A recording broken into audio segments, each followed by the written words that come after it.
Leave everything and get out of this house. I'm taking it, furniture and all. I couldn't believe my ears when I heard this from my sister-in-law. Ever since my husband, Noah, passed away, she's been doing whatever she pleases. Even when I remind her that this was mine and Noah's home, she doesn't care.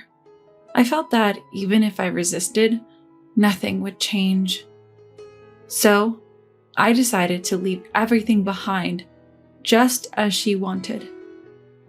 Fine, I'll leave. My name is Isabella.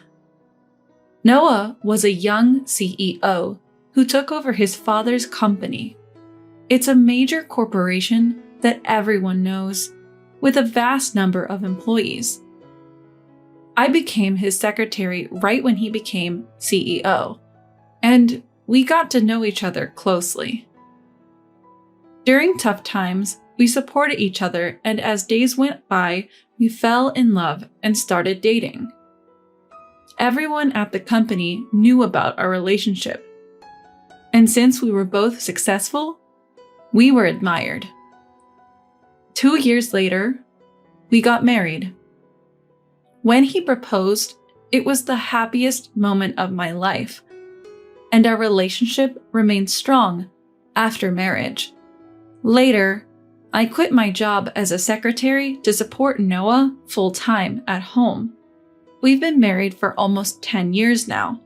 We're planning a trip for our upcoming anniversary. Every day with Noah is a joy. However, there was one problem. I have an older brother named Liam. Our dad works as a driver and our mom is too frail to work. After high school, Liam got a job without going to college and moved out. I went to college with money I saved from part-time jobs, and later got a job as a secretary at Noah's company. The pay was great, and I mostly saved or sent money home. Liam, knowing this, often asked me for money. Some of the money I sent to our parents also ended up with him. Liam had a temper, and to avoid confrontations, I never said anything. I wished my parents wouldn't give him money, but they probably found it easier to appease him. Growing up, Liam often took things from me. Now, he works a blue-collar job, and according to our parents, is heavily into gambling. From horse racing to slot machines and lotteries, he seems to be into everything. Despite having such a troublesome brother, I still gave him money after getting married. Sometimes he even asked Noah for money, which I really wished he'd stop. Every day, I was frustrated with Liam, but his wife Harper was even more of a headache. Given Noah's position, we lived in a luxury, high-rise apartment furnished with high-end items for when company associates visited.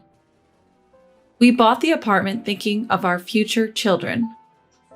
I had difficulty conceiving, but after 2 years of preconception care, I finally became pregnant. Because of my frequent hospital visits, I'm often away from home, but Harper would still be at our place. It would be okay if she visited, but she'd have a mess and treated me like a servant. Isabella, I'm hungry. Get me something. I'm leaving for the hospital soon. Then order delivery. Harper never lifts a finger or offers to pay when she's at our place. I have to do it all. When I talked to Liam about it, he didn't help much. Just listen to my wife. You have plenty of money. No matter how much we earn, this is a separate issue. I've confronted Harper, but she'd just say, "You're annoying. Take money from me and go gambling with it." It's been a year since Liam married her. For over 6 months, I've been feeling overwhelmed by their behavior. I've talked to Noah about it, and he's apparently discussed it with my parents. But I assume there's been no progress since they won't listen. Every day I thought about how I needed to resolve this before our baby arrives. Sure, everyone dreams of a luxurious life, but no matter how much money you have, you shouldn't misuse it. I wished every day that they'd at least stop gambling with other people's money. The daily stress, combined with pregnancy, made my morning sickness severe. Because of this, I sometimes escaped home to help with Noah's company work. I could only do seated tasks like paperwork, but it eased my mind. I never imagined that things with Harper and Liam would get worse. On our anniversary, Noah and I had plans to dine at a fancy restaurant with a city view. I prepared early. From tomorrow, we planned a 3-day, 2-night stay at a distant luxury hotel. I was excited, even buying new clothes and getting my hair done. I wanted to always be the wife Noah found beautiful, even at 35. As usual, Harper tagged along, getting pampered on my dime, but I didn't mind. I checked our preparations for tomorrow, ensuring we didn't forget anything. Though it was a lot to manage, I was excited about the hotel. Time passed, but Noah didn't return, and there was no message. Maybe he's held up at work. I waited for his call, but nothing came. Just as I was about to call his office, my phone rang. It was an unknown number. Answering, I heard, "Is this Mrs. Noah? Please come to the hospital immediately." The call was from a hospital. If they mentioned Noah's name, something must have happened to him.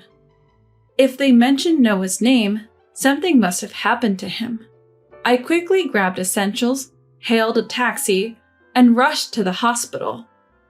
I was led to the surgery waiting area. When I arrived, the nurse called me into the examination room, and I listened to the story. The doctor explained that Noah had been in a collision with a car that ran a red light. He was critically injured and undergoing surgery. They told me to brace myself as he might not make it. I was in shock and couldn't process the news. After hearing about the accident, I was in a panic and barely remember what followed. I prayed desperately outside the operating room. "Noah, please stay alive, please." 4 hours later, the surgery door opened and the doctor emerged.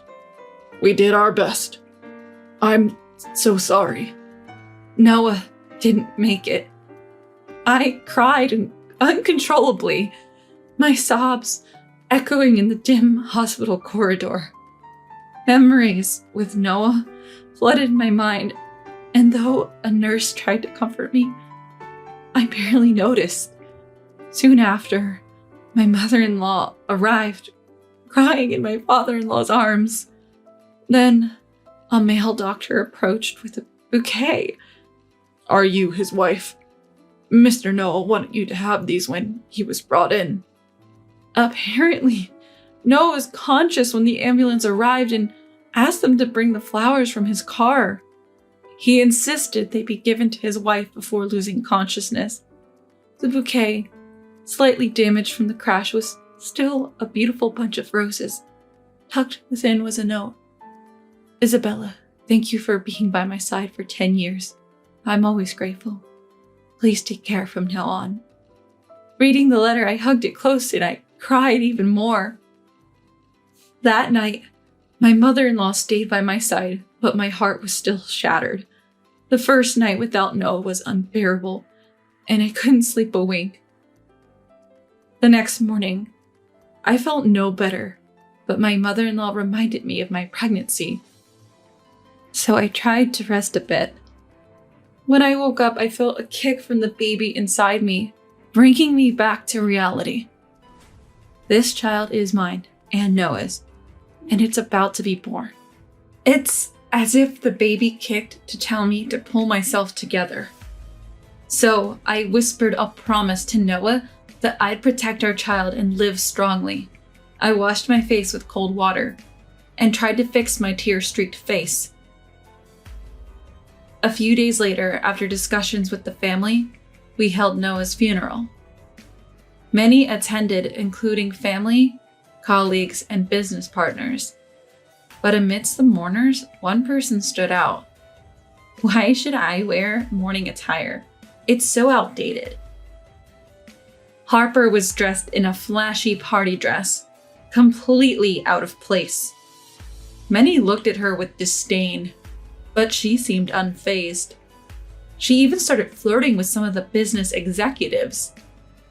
It was clear she was after their money. After the funeral, my mother-in-law called a family meeting about Noah's life insurance. She believed I should receive everything, but some family members thought it should be shared.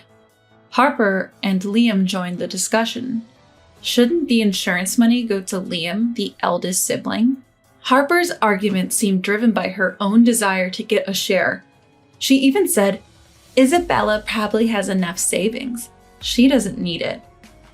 I sighed at Harper's audacity and confronted her about her inappropriate attire. No matter the reason, you two won't see a dime of that insurance money.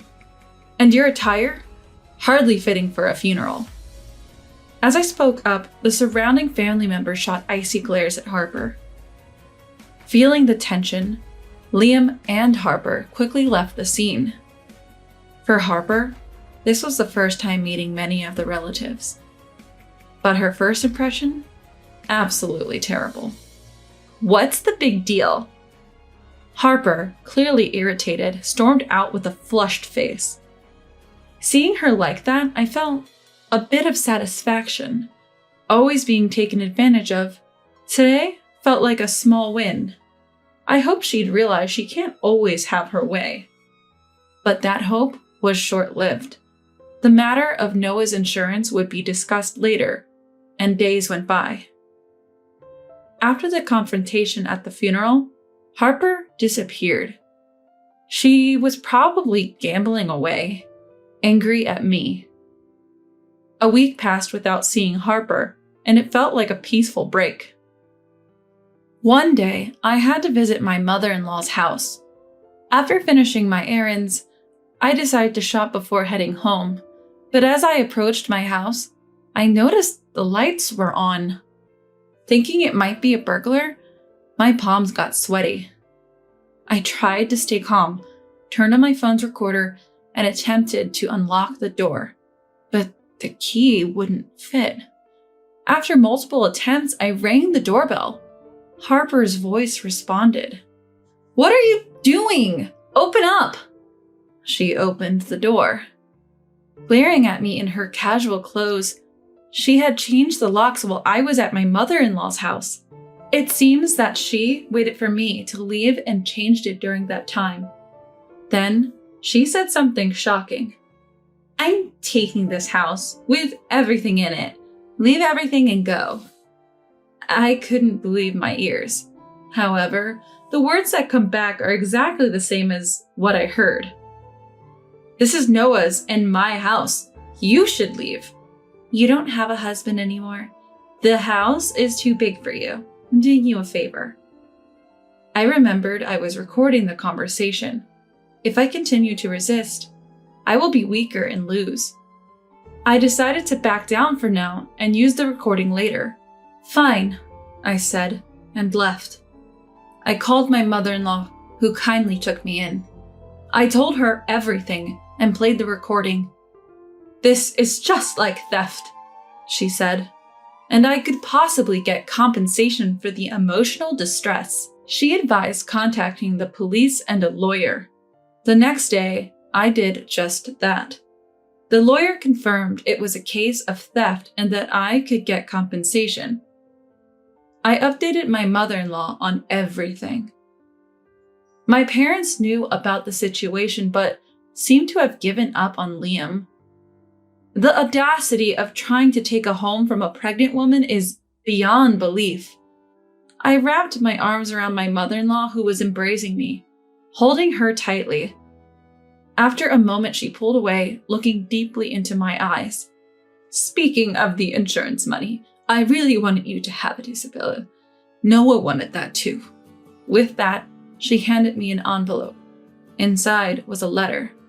A quick glance, and I recognized Noah's handwriting, tears forming in my eyes.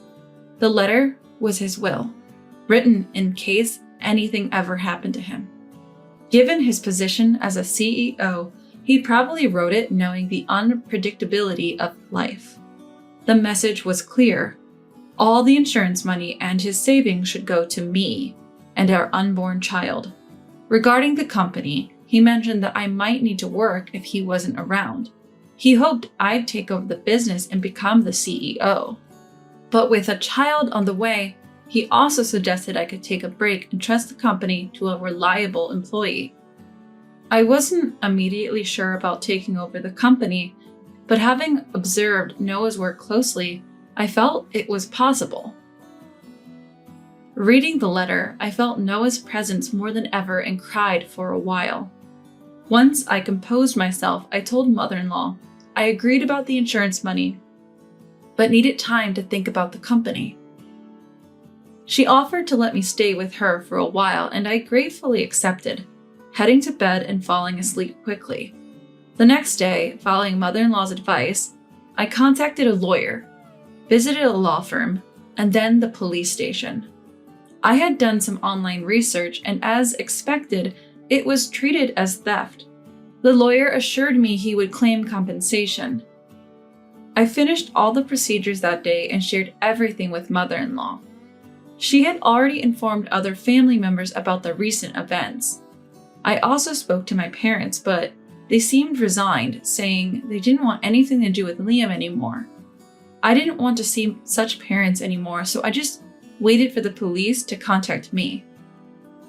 A few days later, I received a call from the police. "We're headed to your previous residence now. Is that okay?" I quickly agreed and followed them to Harper's place. I waited in a parked police car nearby.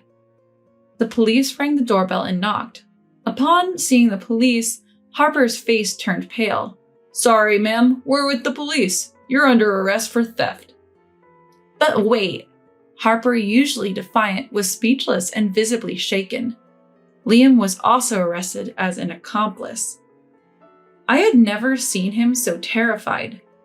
Seeing their reactions gave me a sense of relief. Later, the police and lawyer updated me, and I was able to return home. Apparently, Liam and Harper were evicted from the rented apartment due to unpaid bills, which led them to forcibly take my house. Regardless of their reasons, they should have known better. They didn't seem to understand that what they did was wrong. Hopefully, this arrest will be a wake-up call for them. Of course, they now owe me compensation. I hope they accept this as atonement. Finally back in my high-rise apartment, I called mother-in-law. "Hello, mother-in-law. I've decided to take over Noah's company. It's his legacy." "That's wonderful. Noah must be smiling down on us from heaven." I was determined to continue the legacy Noah had built as a CEO. It felt like the right thing to do for him. With a renewed sense of purpose, I realized I had forgotten something. I approached a photo of Noah and whispered, "I'm home," with a smile.